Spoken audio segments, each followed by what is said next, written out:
Welcome to a new edition of Planet Politics. We're here to discuss a book by Hamish MacDonald called Melanesia, Travels in Black Oceania. And I have with me the author, Hamish MacDonald, who's a veteran, I think would be a polite way of putting it, foreign correspondent working in Beijing, in Jakarta, New Delhi, Hong Kong, and Tokyo, and has worked for the Far Eastern Economic Review, the Sydney Morning Herald, is the author of many books, including this most recent publication. He's here in Sydney. And we also have with us Oliver Novatow, who is the director of the Australia Papua New Guinea network at the Lowy Institute.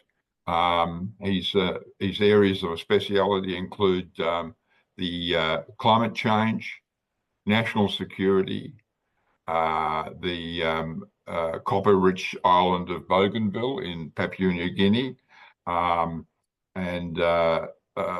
international relations across the Pacific. Now, Oliver, when you look at what's been going on in the world recently, it's all been dominated by Donald Trump. I mean, Melanesia, I don't suppose, is a word that's been part of the headlines in the last few weeks. But what is interesting in a geographical term, sense, is that Fiji, which is in Melanesia, is 8,855 kilometres from Los Angeles, and it is 9,092 kilometres from Beijing. So Melanesia is equidistant between the two titans in this tariff war, the United States and China. How is Melanesia going to be affected by all this? Well, look, I think this is a question that we've been asking ourselves for the past really 5 years since the height of geopolitical engagement within the country, within the region. And the automatic response from a lot of leaders, not just in Fiji, but really in Melanesia and the Pacific, was to try and see what the sort of heightened interest. And you're right, in terms of being equidistant, I don't think I've ever really heard anyone define it that way. I think that they've tried to really appreciate what is it that the Pacific brings to the table and what can they use to leverage. And a lot of that has been sort of sovereignty and the positioning that they have between these two titans, like you mentioned. So far, we've been seeing a lot of, many development deals being signed, a lot more partnerships, new partnerships are being formed, existing partnerships are being strengthened, some are being thrown away. You talked about Trump now, and I think, as it relates to Fiji, one of the biggest questions that's on everyone's mind is the question around the tariffs. The ones that was hit the most in the Pacific was Fiji, with the highest percentage of tariffs being charged against them. Fiji exports primarily, Fiji water. It has kava, a bunch of confectionery and fish products as well to the US markets, and it's going to be hit the most. But Fiji itself is not alone. A lot of the Pacific countries and Melanesian countries in particular, which are relying Solomon Islands relies on logs. PNG exports a lot of cocoa, vanilla, as well as forest products over to the US. It's becoming a lot harder for them now to try and expand their economies and grow their economies. So it looks like while they are equidistant and while they can play in sort of the geographical features of it, from what Trump has been doing, I think a lot more people are starting to look the other way and see what's available for them. Yeah, look, thanks for that. And Hamish, you're a very, very fine writer. And one of the great things about your book is the narrative approach you've used. And you've traveled very extensively right through the region, including obviously Vanuatu, the Solomons, New Guinea, Papua New Guinea, and Fiji. How do you sort of see the impact or the evolution of this titanic struggle between China and the US over influence, power, and their economies reflected in the region? Well, I think China will make the most of it, emphasizing that it's still giving a certain amount of aid. It's not the biggest donor, way behind Australia and New Zealand. but America has dropped out even the fairly modest amount that they were spending on aid in the region in the Pacific, only 37 million US dollars. That's not including the 3 associated states in the North Pacific, which get about $2 billion from the US. So in the region, it's not going to make a big impact, but on the other hand, people will be rather hurt by it, and they think that I suspect that along with this removal of the carrots for being friendly to the West, there will be a lot more stick because the Secretary of State Marco Rubio has previously, hit the roof when countries like the Solomons start flirting with China, with Beijing.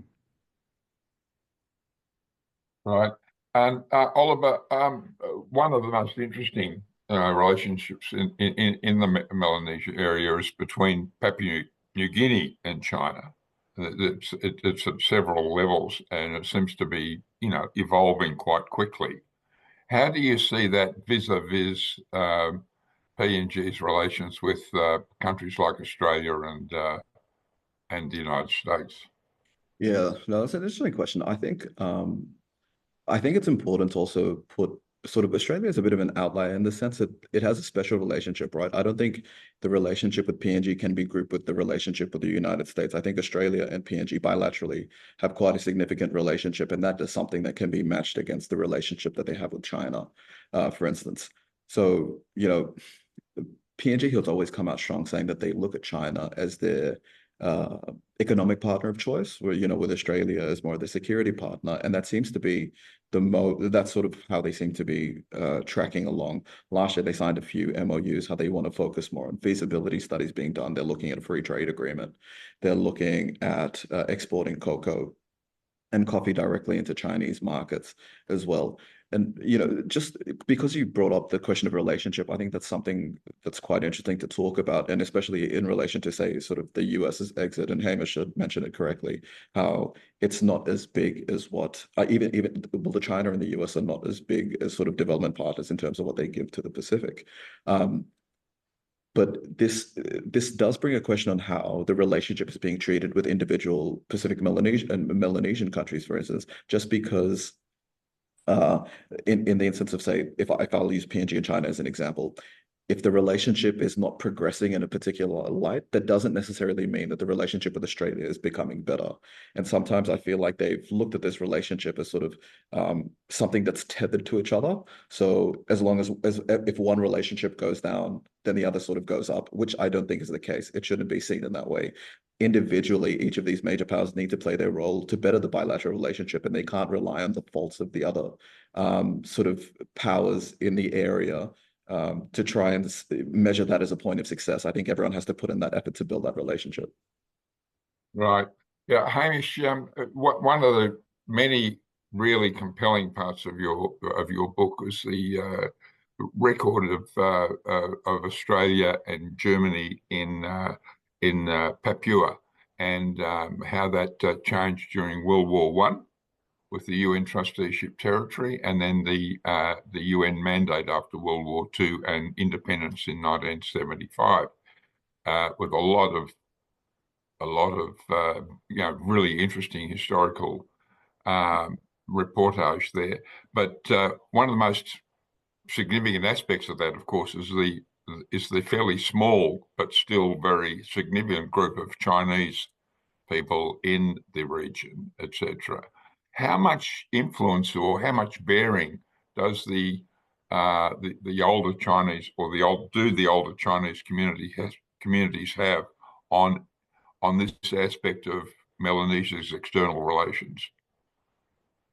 Well, the older ones formed very close links with the local communities, including marrying some people from these countries. Others became, as they had a period of prosperity, sent their kids to private schools in Australia, and they came back and they're pretty Australianized. Some of them, they then, since the 1980s, met a wave of new Chinese immigrants from the coastal provinces who came in often through irregular channels and set up small businesses, tapping into the Chinese manufacturing base back in their home provinces like Fujian and Guangdong in China. So bringing in a lot of much cheaper goods. And that's either forced the older Chinese to sell up and get out, or to move into other sectors, or to move up the value chain into more high value goods. And that's happened with a few of the enterprises like the Tropicana Group in PNG, and one or two others in the Solomons. So that the old Chinese became reasonably well accepted and tended to get a bit protected if there was any rioting. The new ones quite unpopular, and there are periodic riots against their shops in places like Lae and Moresby and Honiara. So that's a more fragile relationship, and often the Chinese government has to fly in planes to take them home after a lot of political trouble. Then you've got the official Chinese presence, the embassies and the state-owned enterprises who come in and undercut most other bidders in the tenders for big projects. They are not profit-driven. They're told to win the contract at all costs, and which they do. And then they throw them up very quickly, often disregard local laws on labor and environment and so on, in some cases building standards. So the end result is something quick and showy like a sports stadium or an office block or a bit of a highway or a bridge, but often the maintenance and is left left hanging. So there's that element. More recently, there's been an effort to develop ties in the security area, mainly through the police, as only PNG and Fiji have armed forces. The others have police and or at the most paramilitary police. So there's been an effort to offer training and equipment and computers and metal detectors and all that kind of security stuff. That has alarmed Australia, which has come in to counter that and offer a lot of security, police and security exchanges and development projects, especially in PG and the Solomons. Yeah. From what Hamish says, Oliver, it does sound like in some ways that that the Melanesia it could be a microcosm of the developing on the ground struggle between the US and China in third countries, in other countries, not obviously not the area. Do you think it could become significant, the tensions between those two countries in the region? Yeah, I think it's interesting. Yeah, sort of like as a microcosm, thinking about it in that way. I actually just wanted to just reflect before sort of jumping on that one, reflecting on what Hamish had also mentioned. Yeah. It was interesting to hear what he's saying about sort of the two different waves of Chinese migrants coming in, right? Because I've heard something similar being said, and where some of the first generation Chinese families that have made their way into Papua New Guinea are not happy with the newer wave of Chinese ones coming in as well, right? Because of the way that they conduct business. Like what Hamish had mentioned, the initial sort of wave of Chinese migrants into the Pacific Islands built strong community ties, right? And then deep family roots now. They're probably third, fourth generation now. And this isn't the same. And it's also being seen in the business sector as well, where all Chinese businesses now are not happy with the new sort of approach that's being done.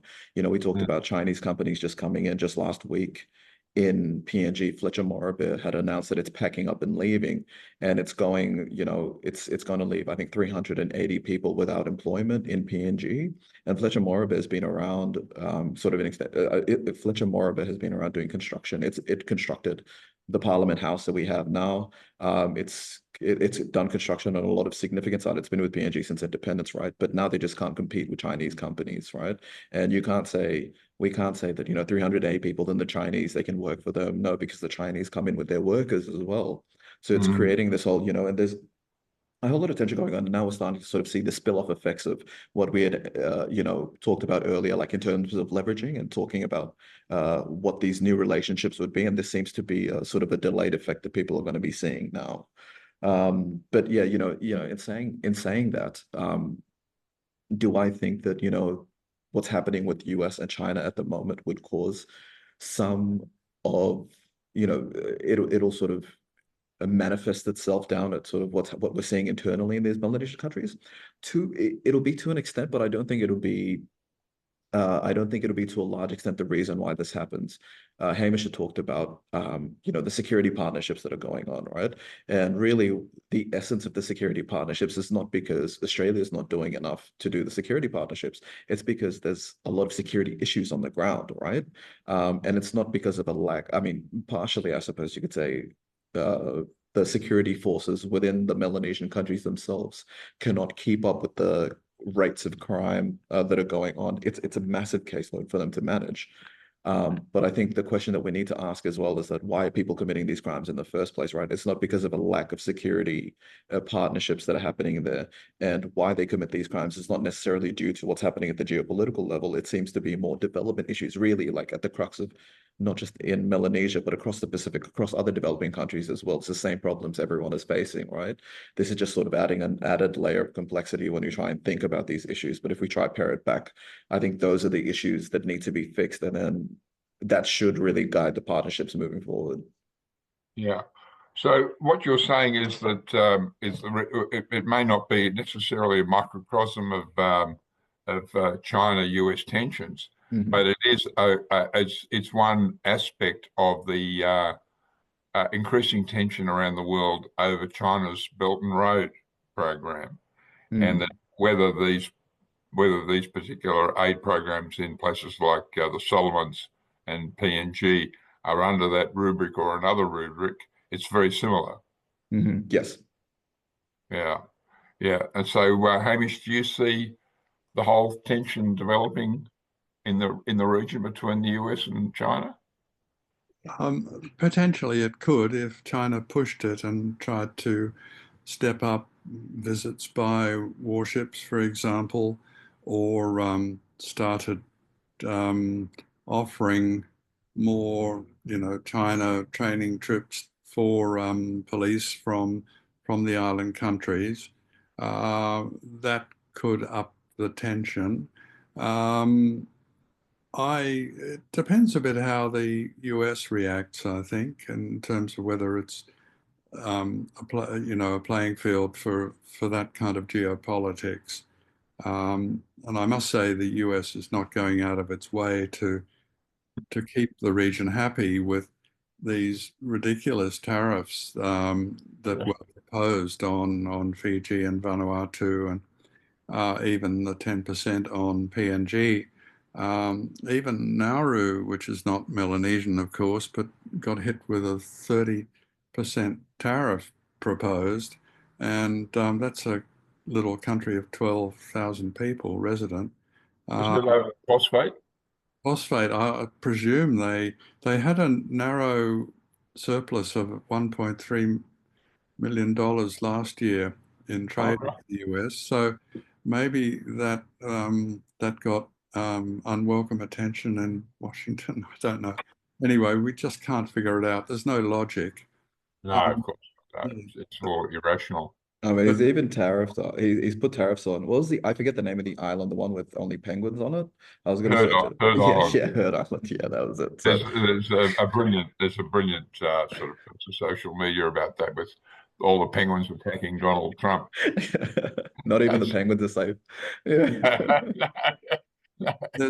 there's the removal of USAID, the destruction of USAID and its small programs. There was a reasonable program on public health in PNG, about $8 million, which is valuable.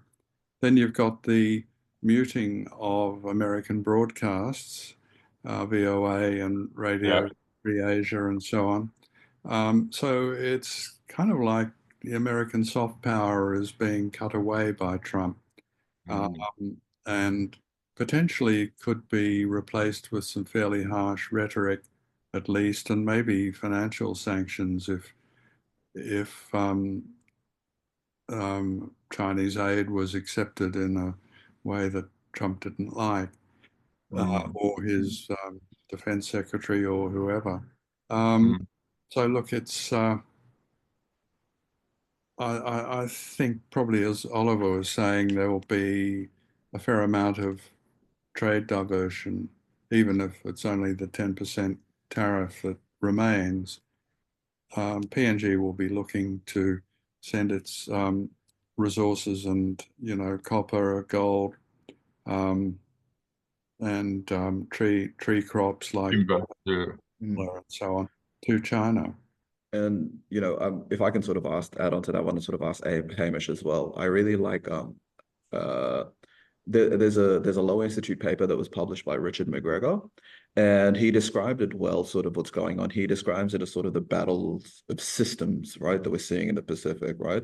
Which system can be adopted by the sort of Pacific countries or really globally developing countries, and which one can lead to prosperity. And it's interesting that you're talking about we're talking about what Trump has been doing. It's not just, in terms of pulling back development aid, exiting COP, really sort of cracking down on freedom of speech over in America, right? But Hamish, I'd like your reflections on this as well. But from what I see, from my sort of generational standpoint, there's a lot of questions that are being asked within Pacific countries and Melanesia in particular about the system itself, right, of democracy and which one is it. And I don't necessarily think that I don't think democracy has been fully realized yet for people to see the benefits of it. That's not for a lack of trying. I think it's so like we mentioned, during your book launch, there's a duality of systems that govern Melanesian societies, right?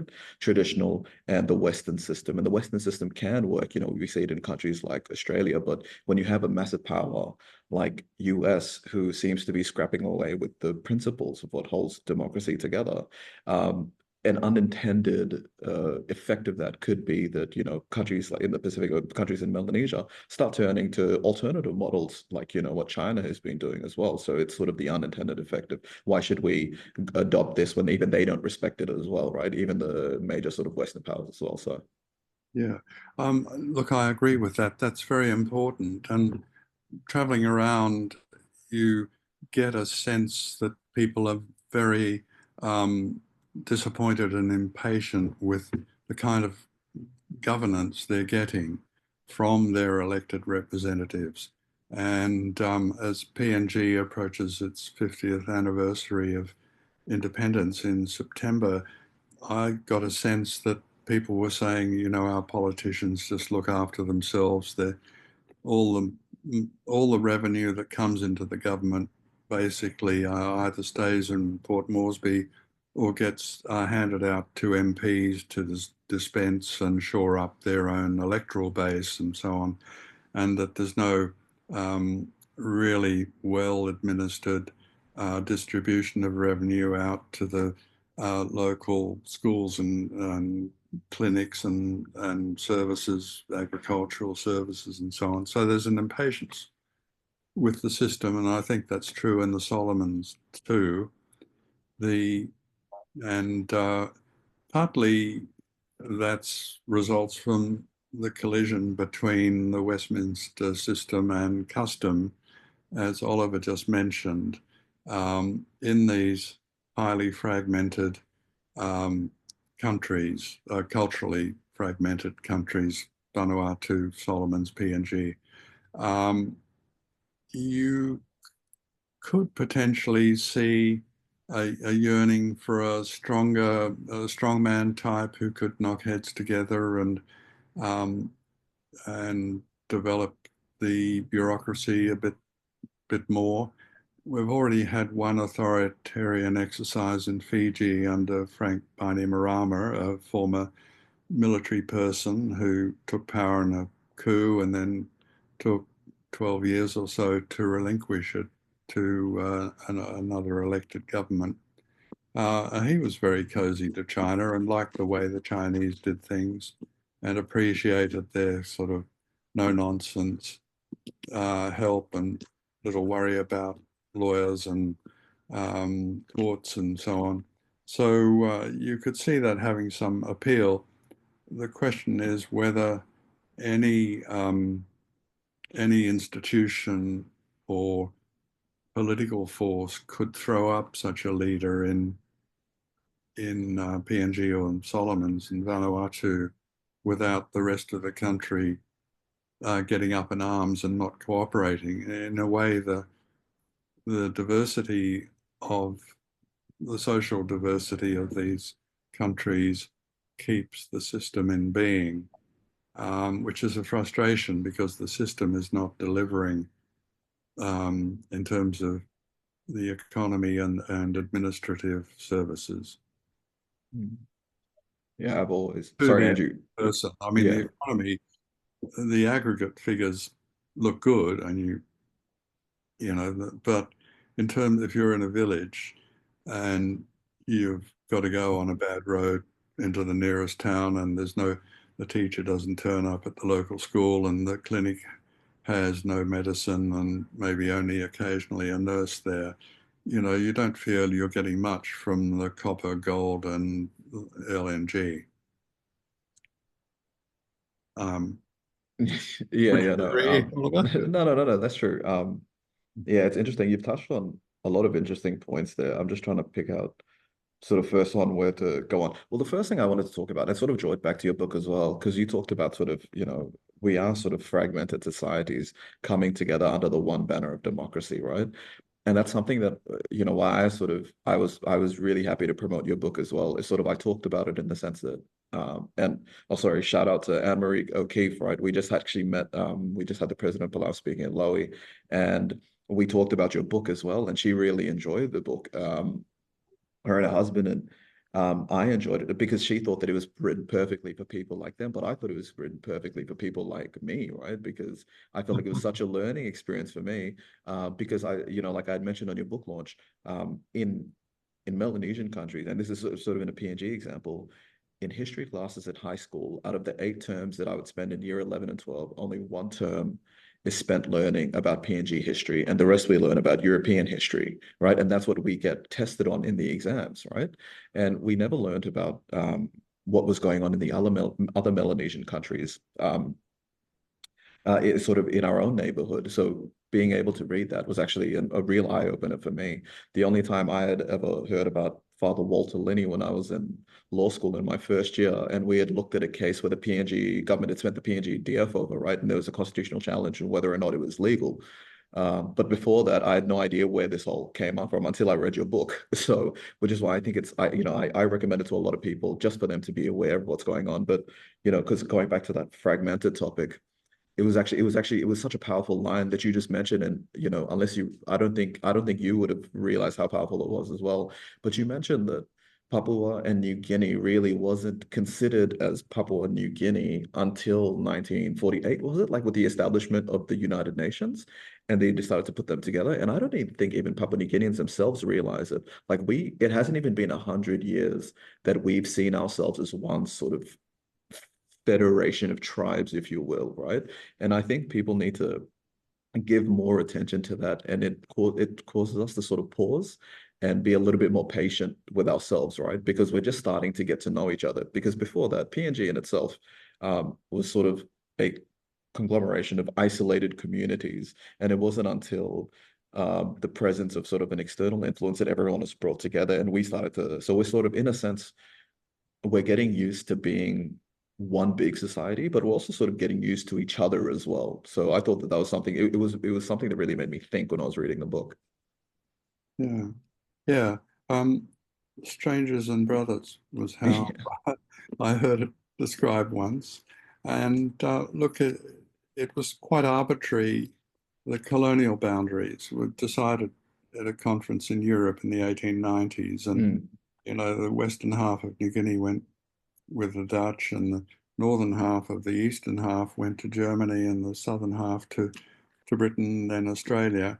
And then you had 1914, the Germans kicked out Australia, military occupation, then a League of Nations um, trusteeship, and then the Japanese invade, Australians kicked out. I mean, the people in Rabaul saw, within the space of about 30 years, saw three sort of dominating colonial masters humiliated and kicked out. Um, and then at the end of Second World War, 1945, the Northern New Guinea put under a UN mandate, and then Australia opted to put the southern half, Papua, into that as a mandate, as part of a joint mandate, and the two territories were administered as one, Papua and New Guinea, up until the 1970s, when they dropped the and started pushing this idea of Papua New Guinea nationality. But as you say, there are, it's a fairly recent exercise, and the people are like in the island of one of your parents, Bougainville. They've seen several flags wave over that in the last century, the German, um, Australian, Japanese, Australian again, and the nearby northern bits of the Solomons were swapped by the Brits. Uh, well, they gained them and added them to the Solomons Protectorate by giving the Germans Western Samoa. So, it's kind of like an absurd exercise well over the heads of village people who probably couldn't tell which who was who was who was what, whether it was a German in a pickle harbor or a Brit in a pith helmet or whatever. They were just white men who caused a lot of trouble and demanded a lot, including taxes. So, it's so recent. It's all so recent and new. mm. Oliver, is there any pressure to unify the whole island of Papua New Guinea with Western Papua or Western New Guinea at all? No, so I think this is really sort of a taboo. Well, I mean, okay, well, here's the thing, right? And it's sort of the same. I approach it in the same way as sort of how people talk about the Bougainville issue, in the sense that as more time goes on and we don't put it at our forefronts, right, it sort of just goes into the back of the mind and not many people talk about it, right? So I grew up in a time when not many people were even discussing West Papua. There was like, um, and that's sort of the sad thing, right? People are quite ignorant to it, even within Papua New Guinea as well. One is because there's not much dialogue on it, not much discourse, but also because I think people have their own issues that they have to worry about. They can't worry about what's happening externally as well. So I've never heard much of those discussions there, but I think if we talk about it, I've never heard it personally. I never have it sort of in normal conversation. This could be a question up in West Sepik province where we share the border with them. But I don't think that anyone's going to have that discussion anytime soon. Like whenever we have sort of bilateral meetings with James Marape and Prabowo, for instance, this is never really an agenda item, right? Because it's so sensitive. And I don't think the Papua New Guineans want to touch it, and the Indonesians as well will not want to touch it as well. So I think this is just, I don't know if you would call it a gentleman's agreement, but an understanding, right? A non-verbal understanding that this is just something that we don't address. Yeah, I Yeah. mean, I'm not asking from the point of view of expertise, but I just wondered if it was an issue that if it took off a little bit, that the Chinese might play a role there. I don't, Yeah. yeah. Yeah, sorry, Hamish. No, Hamish, go ahead. Look, I don't think the Chinese are getting into hiving off restive provinces from a large country, given that they have their own issues with Xinjiang and Tibet. And Taiwan, of course. So, and plus they've got a big play in Indonesia, so they wouldn't be there, and I don't think they would dabble around in Bougainville independence politics either, um, because they've got more irons in the fire with PNG, and from Yeah, their point of view, nothing much to gain. They might well support the independence of New Caledonia from France, or in that it's a distant um, alien territory for the French.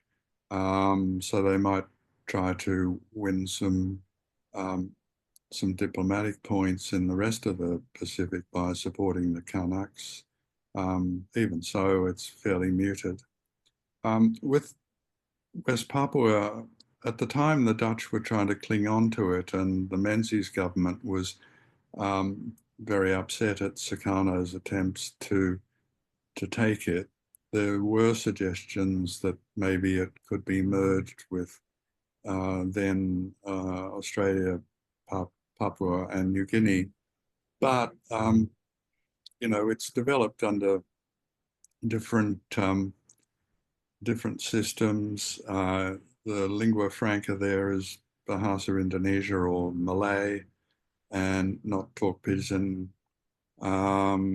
So it would be a hard match, but frankly, it's a point of national unity is increasingly a strident call by the Indonesian military and the Prabowo government, which is more strongly attached to the military than the one before. So, and also intertwined with the economic exploitation of West Papua. So it would be a tremendously difficult one to do, even though the West Papuans, are clearly very unhappy after 55 years of Indonesian rule. yeah. Just broadening that issue, though, Oliver. I mean, you've made the point that and so has Hamish, that people, it's enough of a challenge for different communities to become more conversant with each other than to think about the outreach into other nations, other nationalities, etc. But given the recent restiveness in New Caledonia, do you think there's any such thing as a sort of a Melanesian political consciousness, or any concept around that? Oh, yeah, well, I mean, mm, it's quite difficult as well, right? Because I think those discussions possibly, but I don't know how far they'd go to include, like the Canucks in it as well, right? I mean, the Canucks have been struggling for a long time to at least get that sort of uh, be recognized to that level, as we see sort of in the Melanesian Spearhead group, right? So there are a lot of questions around how far that sort of consciousness would go and how much, the Melanesian countries in particular are trying to come together and how far they would sort of recognize. And um, I think I think so when we recently had sort of the unrest in New Caledonia, right? Was it last year? Late last year? Or sort of, yeah, so sometime around like mid last year. A question that was really being asked was, and I don't think was something that it should have been approached, but it didn't. When Solomon Islands was having its elections, there was the SIAP, the Solomon Islands Assistance Force, that come together. So it was a makeup of sort of this the Melanesian police units, and they went onto the ground to try and assist, right? And sort of just ensure that no sort of uprisings or anything had happened there, no trouble was being caused. that it would have been the perfect time for them to replicate the same thing when the unrest was happening in New Caledonia, right?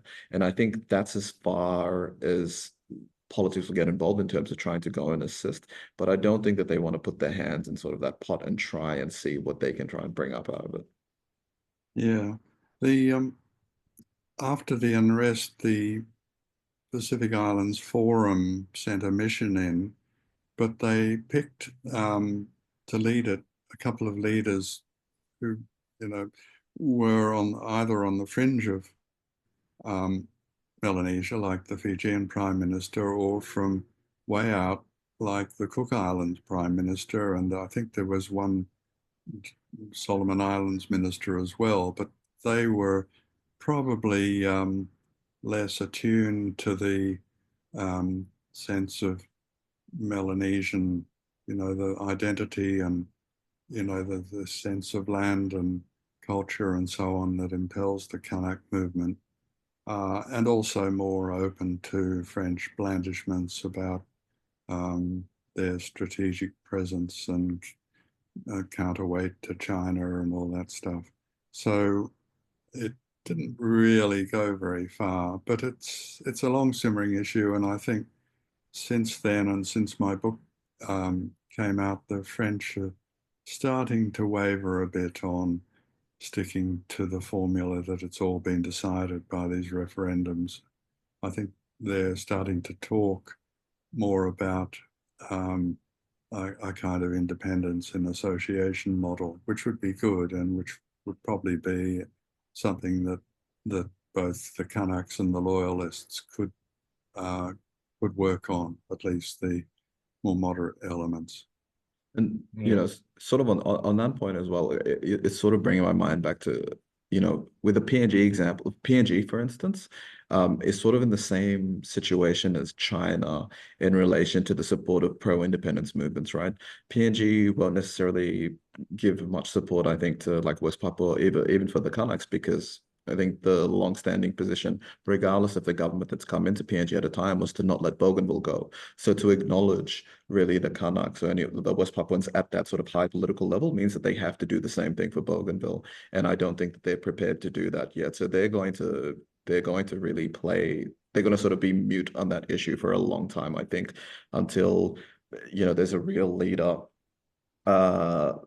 that comes out and then says that, we're willing to accept or at least go for independence, right? So until then, sort of PNG's hands themselves in this issue are quite tied as well, I think. Yeah. Bougainville's president has sort of set a date, I think sometime in late 2027, or going independent, whether or not the PNG Parliament ratifies that referendum result, which was very sweeping.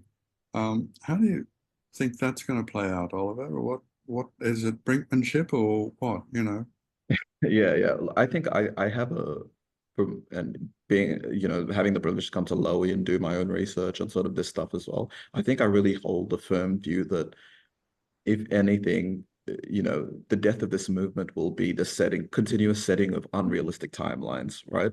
They've done it since after the conflict had happened. They had a 15-year timeline to get the referendum going, which they did in 2019.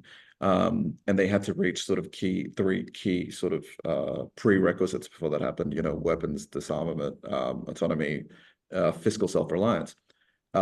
Fiscal self-reliance is not met. There's still issues around weapons, like what Marpa has said. But after they did the referendum, they said that we want it between 2025 now and 2027. That was what both governments had agreed on at the Aracona Covenant. And then now the Bougainville government, President Toram is coming out with the Bougainville, I think it's called the Bougainville Independence Leaders Forum, something like that. They said that September 1, 2027 is going to be the date for independence. The problem is they keep setting these timelines which are unrealistic and they cannot achieve it.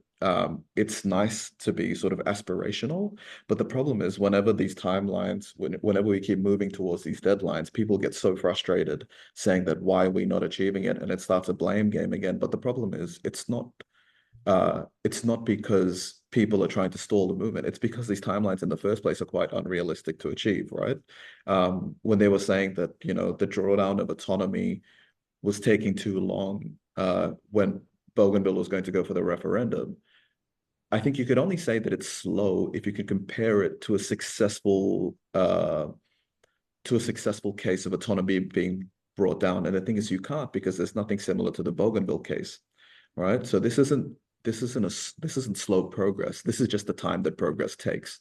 So the sooner people get to accept that, the sooner that they can start changing their mindset and really start looking at what are the real metrics that we need to measure ourselves by as to when we can declare that ourselves being actually ready for independence or any other political future.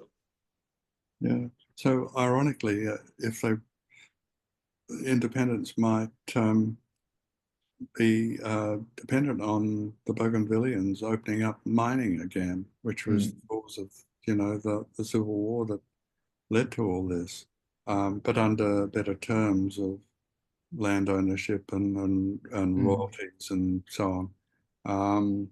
But that's not something that can be delivered within the next 2 years. I absolutely agree. Yeah.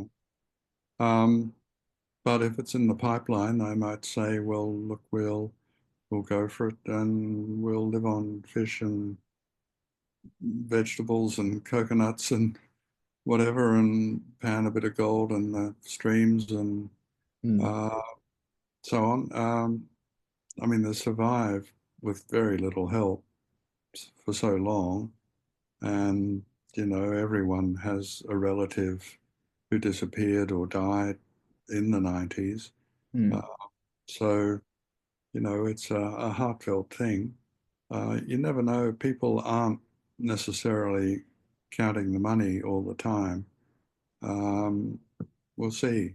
And there is, you know, all the old fighters are getting on. They want to see it before they go. So, look, I don't know. I think all these factors are still in play. And as James Marape said to me on the campaign trail 3 years ago, I wish this wasn't on my plate as Prime Minister. So, That's really interesting. yeah. Oliver, given that the projections for population increase in PNG are so high, how do you see the future relations between PNG and Australia, given the population increases projected for PNG, and of course the closeness of the two countries geographically? Yeah, that's a really interesting question, right? And you know, one of the problems is that we can't actually we are yet to complete a successful census really to get a real sense of it. I can't remember where I had heard this from. It was possibly Hamish, really, from the launch. I can't remember, but you know, this is going to be we're going to have more Papua New Guineans coming into Australia, right? And I think we can agree that there's going to be a lot more movement, especially from PNG to Australia. I don't know if we're going to be seeing the same from Australia back to PNG, but it's something that, you know, while PNG has to try and get ready for, we need to create more economic opportunities. You know, they say that the youth are the biggest demographic and our population just keeps getting bigger. I think Australia, in a sense, also has to prepare for when there are people that are going to be moving down. You know, it's not necessarily the migration that we would say like for Tuvalu, right? Tuvalu, they entered the Filipino Union because, you know, they created a migration pathway, you know, for climate change movement. But this is really just the migration for economic opportunities and really a better quality of life coming down. I think if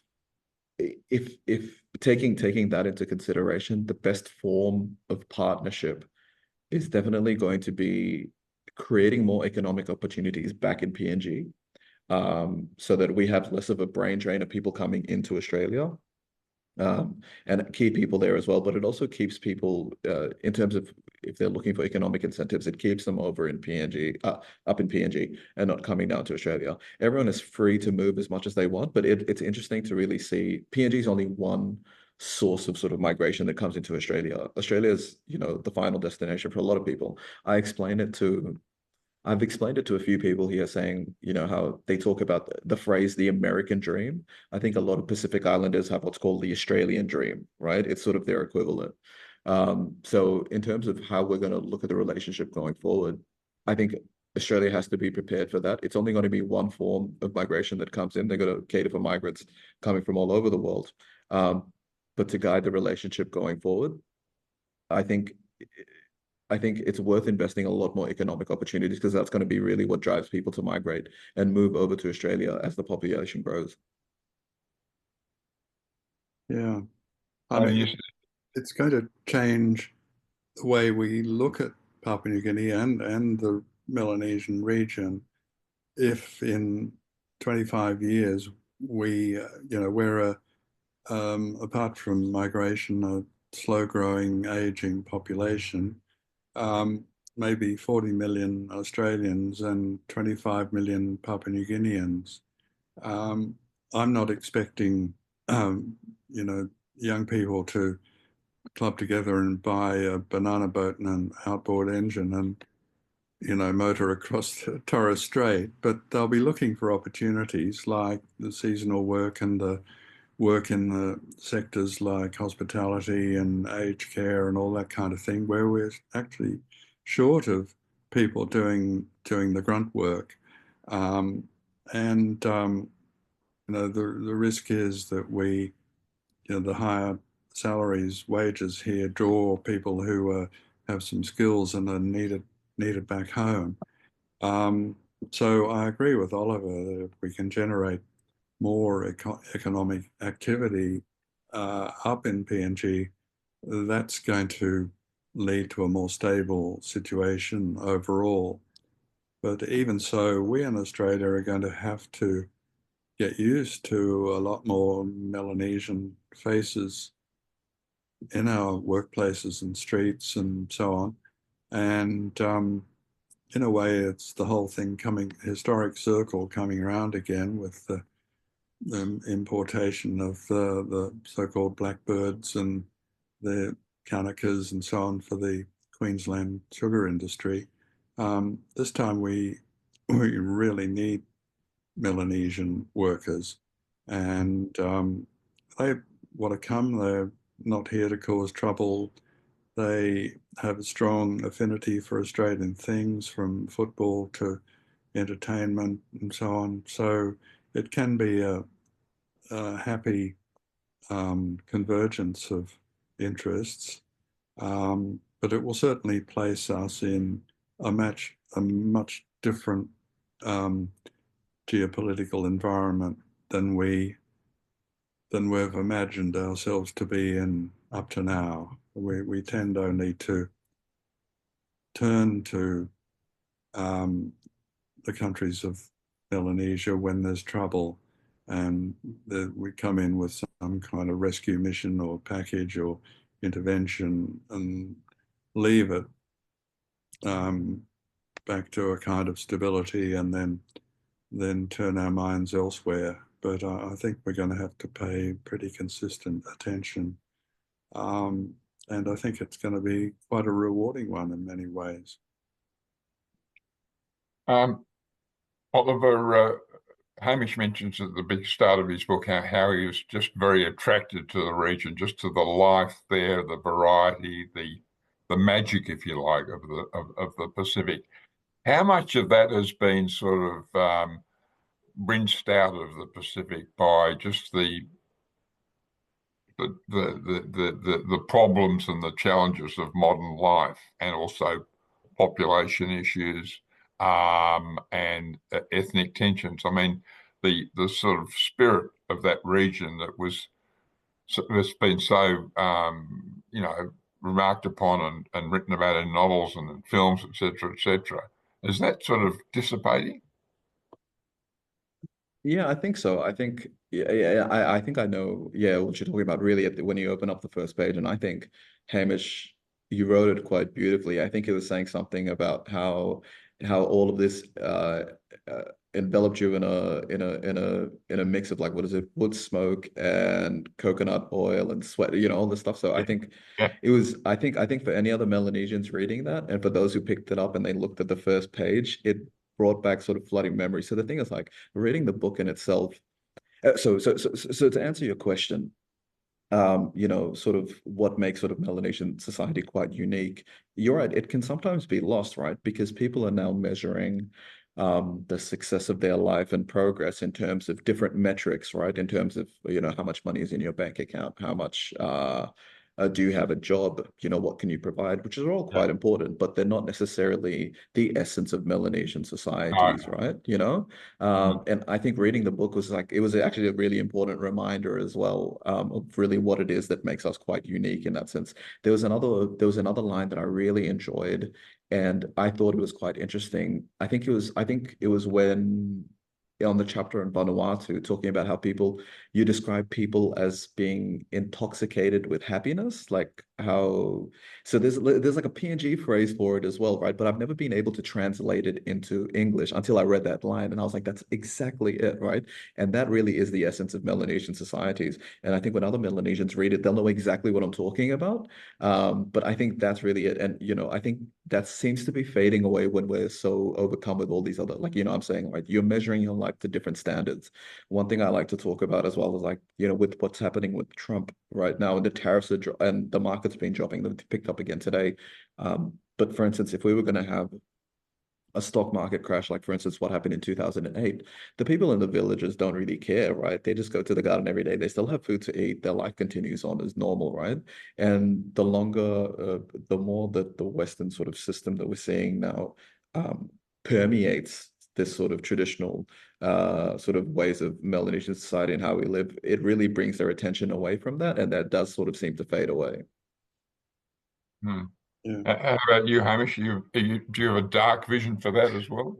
Oh, I don't actually. I found that, people don't grumble, and they pitch in, they pitch in very cheerfully. I was just thinking of our truckload of people coming over the mountain ridge of Malaita Island in the Solomons. This old truck, hopelessly bogged in foot-deep mud, and all of us passengers had to get out and attach a big rope to the front bumper or whatever, and a sort of tug of war, sort of helping haul this truck with its racing engine in low gear up the hill, in a kind of tug of war, and people were just laughing and cheering, just all of us up to our knees in mud, to get it up the hill and over the hump, and then it was, to the easy